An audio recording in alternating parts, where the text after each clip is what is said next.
안녕하세요. 사회보장 현장의 디지털 파트너 디위드입니다.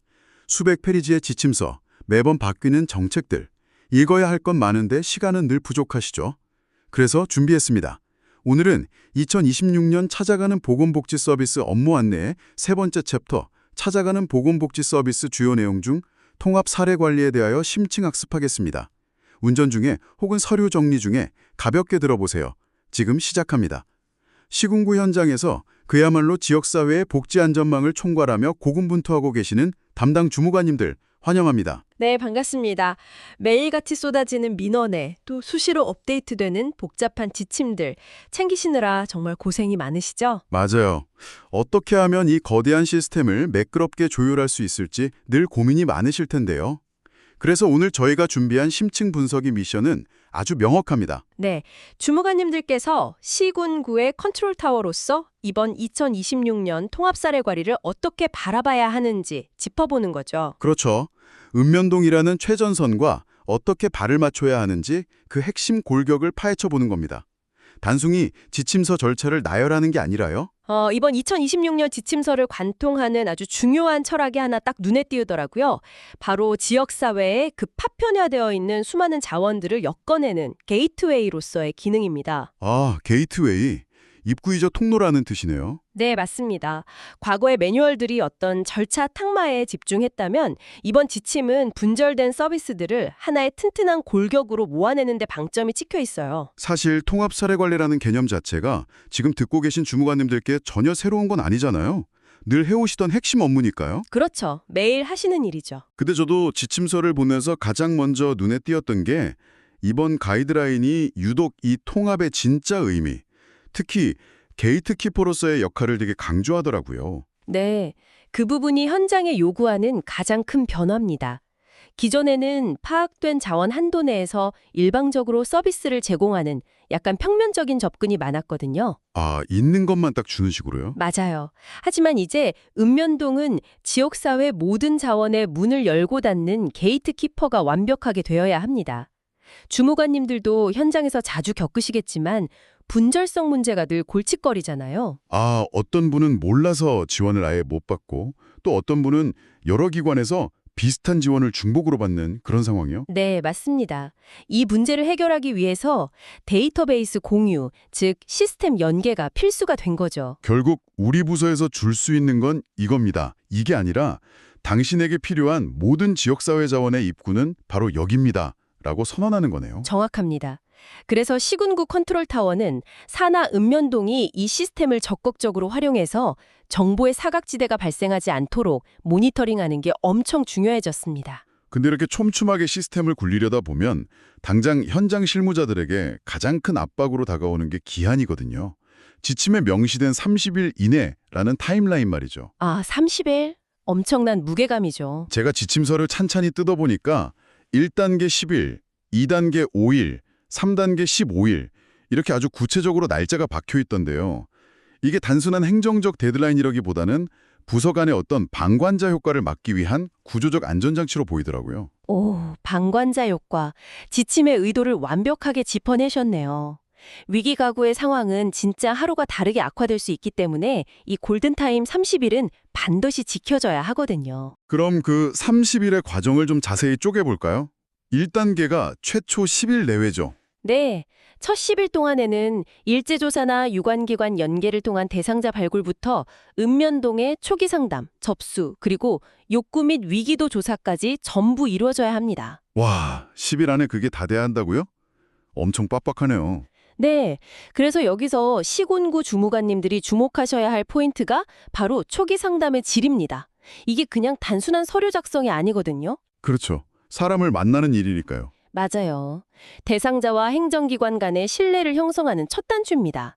이 신뢰가 초반에 구축되지 않으면 이후에 아무리 훌륭한 서비스 계획을 짜도 현장에서 다 겉돌게 됩니다. 10일이라는 그 짧은 시간 안에 신뢰까지 쌓아야 하니까 읍면동 실무자들의 고충이 진짜 상당하겠네요.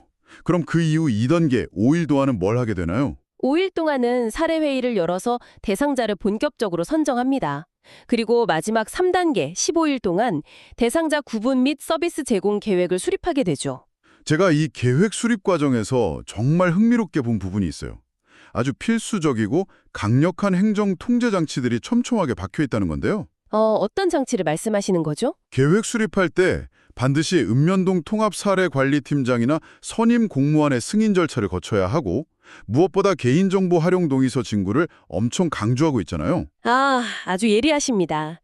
이 두 가지 디테일은 주무관님들이 시군구에서 감사나 모니터링 나가실 때 가장 꼼꼼히 챙겨보셔야 할 대목이에요. 그냥 결제 도장 하나 쾅 찍는 게 아니라는 거군요. 절대 아니죠. 팀장의 승인 절차는 수립된 계획이 대상자의 위기 상황에 비추어서 너무 과잉 개입은 아닌지, 반대로 턱없이 부족하지는 않은지 점검하는 필수적인 게이트키핑입니다. 그럼 개인정보 활용 동의서는요. 현장에서는 사실 대상자분들이 서명하는 거 되게 꺼려하시는 경우도 많잖아요. 맞아요. 어렵지만 너무너무 중요합니다. 아까 분절성을 극복하기 위해 DB 연계가 핵심이라고 했잖아요.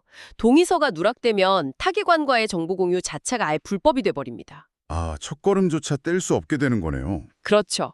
그래서 현장에서 바쁘다는 이유로 혹은 대상자가 거부한다는 이유로 이 진구 절차가 지연되지 않도록 시군구 차원의 아주 명확한 가이드가 필요합니다. 근데 30일 압박 속에서 서류 작업까지 다 챙기려면 현장 피로도가 진짜 장난이 아닐 텐데요. 그래서인지 이번 지침에 부담을 덜어줄 현실적인 장치가 하나 있더라고요.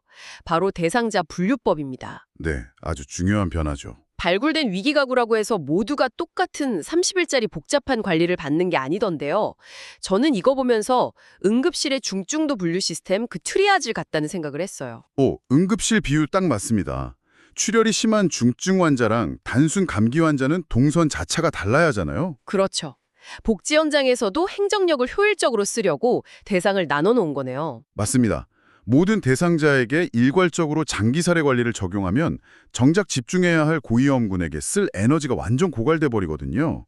그래서 지침은 대상자를 크게 세 가지로 명확하게 구분합니다. 첫 번째가 사례관리가구죠. 네.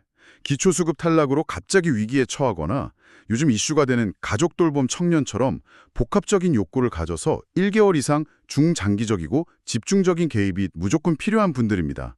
이분들에게는 방금 말씀드린 30일 절차가 촘촘하게 다 적용되어야 하고요. 그럼 상대적으로 가벼운 개입이 필요한 분들이 두 번째인 서비스 연계 가구겠군요. 당장 식사 해결이 어려워서 도시락 배달 서비스만 연결해드리면 당면한 문제가 해결되는 그런 분들이요. 바로 그겁니다. 이런 분들한테까지 복잡한 서류 절차 다 밟게 할 필요 없잖아요. 절차를 대폭 축소하거나 생략할 수 있게 열어둔 거죠. 아주 현실적인 조치입니다. 선택과 집중을 하라는 거군요. 그럼 마지막 세 번째 분류는요. 미선정 가구입니다. 이 부분을 처리할 때 시공구 컨트롤 타워의 세심한 주의가 정말 필요해요. 미선정이면 그냥 종결되는 거 아닌가요? 주의가 필요한 이유가 있을까요? 연락이 계속 두절되거나 본인이 서비스를 완강하게 거부해서 기한 내에 조사를 못한 경우들이 있거든요. 행정 현장에서는 늘 이의 신청이나 악성 민원을 대비해야 합니다. 나중에 나는 지원해달라고 했는데 왜 무시했냐 이렇게 민원이 들어올 수 있겠네요. 맞아요. 그래서 미선정 사유를 시스템에 아주 명확하게 기재하고 반드시 서면으로 통보하는 절차를 거쳐야 합니다. 주무관님들은 읍면동에서 이 서면 통보 절차를 누락 없이 하고 있는지 주기적으로 꼭 점검하셔야 해요. 서면 통보, 이거 정말 꿀팁이네요. 자, 지금까지 읍면동 단위의 초기 대응이랑 분류 시스템을 쭉 살펴봤는데요. 지금 방송 들으시는 시군구 주무관님들 입장에서는 슬슬 이런 질문이 떠오르실 겁니다. 어떤 질문일까요? 좋다. 읍면동이 최전선에서 그렇게 뛰는 건 알겠다. 그럼 그 긴박한 과정 속에서 컨트롤 타워인 우리는 도대체 언제 개입하고 무슨 역할을 해야 하냐 이거죠. 핵심 질문입니다. 통합사례 관리는 읍면동과 시군구의 완벽한 역할 분담, 즉 티키타카 없이는 절대 안 굴러가거든요. 지침서 보니까 진짜 그렇더라고요. 역할이 딱 나뉘어 있죠. 네, 읍면동은 최전선의 게이트웨이로서 위기가구 발굴하고 일반적인 수준의 사례 관리랑 사후 관리를 현장에서 몸으로 부딪히며 수행합니다. 그럼 주무관님들이 계신 시군구, 특히 희망복지지원단은요? 이 모든 판이 원활하게 돌아가도록 깔아주는 컨트롤 타워죠. 가장 핵심은 읍면동 수준에서 도저히 감당 안 되는 고난도 사례가 올라왔을 때 이걸 직접 이관받아서 관리하는 겁니다. 고난도 사례라 함은 예를 들어 정신질환에 심각한 채무, 아동학대 문제까지 한 가구에 막 복잡하게 얽혀있는 그런 경우일까요? 맞아요. 읍면동의 자체 자원만으로는 답이 안 나오는 상황이죠. 이럴 때는 시군구가 나서서 지역사회 전반에 큼직한 자원들을 끌어와야 합니다. 법률 전문가나 의료기관, 고용지원센터 같은 굵직한 유관기관들 말이죠. 이런 협력은 아무래도 시군구의 권한과 네트워크가 있어야 가능하겠네요. 그렇죠. 그리고 직접 사례를 관리하는 것 외에도 아주 중요한 역할이 하나 더 있습니다. 바로 읍면동 실무자들의 소진을 막고 역량을 강화하기 위한 전문적인 슈퍼비전을 제공하는 겁니다. 총괄 매니저 역할이네요. 교역도 기획하고 지역 자원도 끊임없이 발굴해서 읍면동에 무기를 쥐어주는 거군요. 참고로 그 위인 시도 단위는 이 전체가 잘 굴러가게 예산 조정하고 지도 감독하는 거고요. 맞습니다. 읍면동이 운동장에서 뛰는 선수라면 시군구는 튼튼한 트랙을 깔아주고 장애물이 생기면 직접 굴착기 몰고 와서 치워주는 총괄 감독인 셈이죠. 비유가 속속 들어오네요. 근데 이 티키타카가 되려면 결국 소통이 필수잖아요. 매뉴얼 보니까 회의 종류도 내부 회의, 통합 회의, 솔루션 회의 이렇게 되게 세분화되어 있던데요. 네, 안건의 무게랑 참여해야 할 자원의 범위가 다르니까요. 첫 번째인 내부 사례 회의는 읍면동 내부 팀원들끼리 모여서 초기 방향을 빠르게 결정하는 실무진 회의입니다. 여기서 외부 자원이 필요해지면 두 번째인 통합 사례 회의로 넘어가는 거죠. 맞습니다. 관내 유관기관 담당자나 복지 전문가가 참여해서 서로 서비스를 조정하게 되죠. 이 통합 사례 회의 단계에서 지침에 되게 강조하는 게 공동 사례 관리더라고요. 한 기관 역량으로 벅차면 2개 이상 기관이 협업하고 주 사례 관리자랑 공동 사례 관리자 지정하는 거예요. 아주 예리하십니다.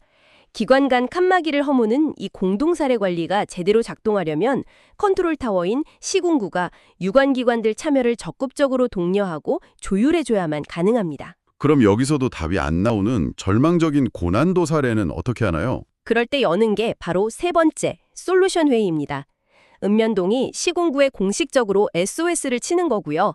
주무관님들이 가장 무거운 책임감으로 주도하셔야 하는 회의죠.